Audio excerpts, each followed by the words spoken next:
Good morning, everyone. Michael Martin here. This, of course, is Wake Up Wednesdays, where we recap all the things that took place in Capcom fighting games and esports in the past week. And of course, the big one, the big news, Street Fighter V Season 2 final character was revealed at Southeast Asia Major in Singapore. That's right, old and young Zeku is here. The trailer dropped, and as you can see, Zeku, who is Guy's former sensei and first appeared in Street Fighter Alpha 2 in Guy's ending, hasn't been playable before, but now he is. The trailer shows fantastic looking moves, also the ability to change from old man Zeku to young man Zeku and back. That's his V skill. On top of that, the V trigger gives him a command dash and the ability to perform unique combos only in that V trigger state. That is for both versions of that character. And finally, his critical art draws heavy inspiration from Guy from Street Fighter IV. Reactions to Zeku were overly positive. People seem to really dig his soundtrack, and he will be available October 24th, so you don't have long to wait. But in the meantime, let's move on to Street Fighter V and the CPT Asia Regional Finals, where Tokido, the god, played Gatekeeper, and people are saying nerf Tokido, we might need to do that. He lost to Xiaohai in Winners Finals 3-0 in the last chance qualifier, and he came back and 6-0'd Xiaohai in Grand Finals.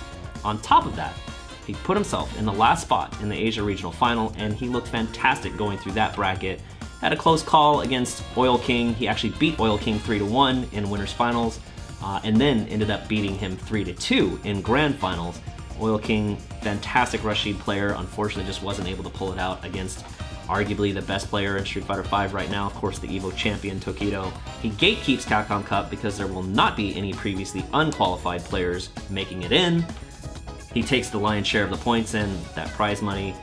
But I want to talk real quick topic about Tokido. I've seen him play a lot. We've all seen him play a lot over the years. I've seen him play a lot, especially in the last couple years in covering esports in the Capcom Pro Tour. You guys have probably seen some memes with actually a picture that I took where he was meditating. That was from CEO 2016. And that stands out to me because that particular event, I spoke to him before it started. He said he felt great. He felt like he could win. Normally when you talk to players like that, they're obviously they're very humble. They have to be confident. You have to be confident in your skills when you compete at that level. But generally, players don't really come out and say, yeah, I feel like I am going to win this whole thing. And I remember him telling me that. I remember him catching him meditating against the wall like that.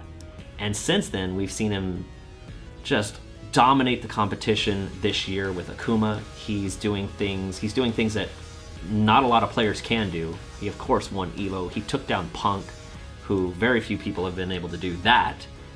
On top of that though, the measuring tape thing, which hey, I'm still trying to decide, is that real? Is that a troll? This guy knows what's at stake, and I think he is taking all of this far more seriously in a good way than he has in the past.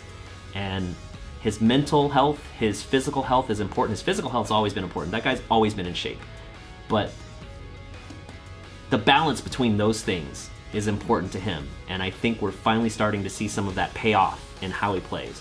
So my question then becomes, this guy was already sort of on this path to whatever mental and physical balance he's in now last year when he won CEO. He won Scene. This is the second year in a row he's won Scene. Going into Capcom Cup, probably not the favorite, but one of the favorites.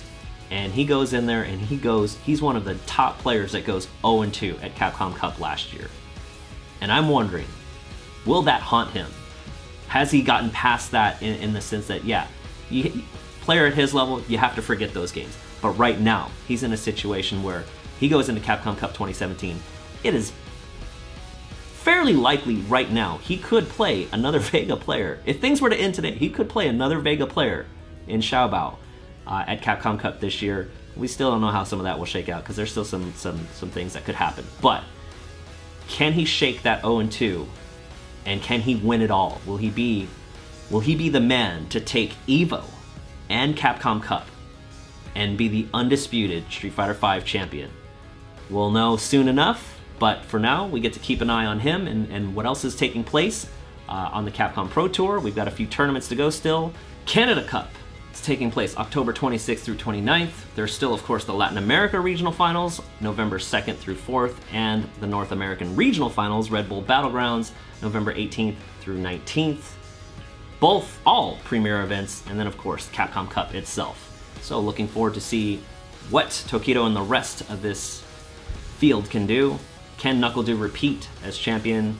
We'll find out. Is Punk, who is also a favorite, can Punk overcome his big-time loss at EVO?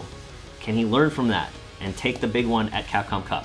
We'll find out soon enough. That's it for this week. Make sure you set your download for Zeku on October 24th.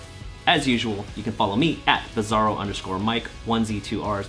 Follow Capcom Fighters on Twitter at Capcom Fighters. And of course, you can catch our live streams, twitch.tv/Capcom Fighters.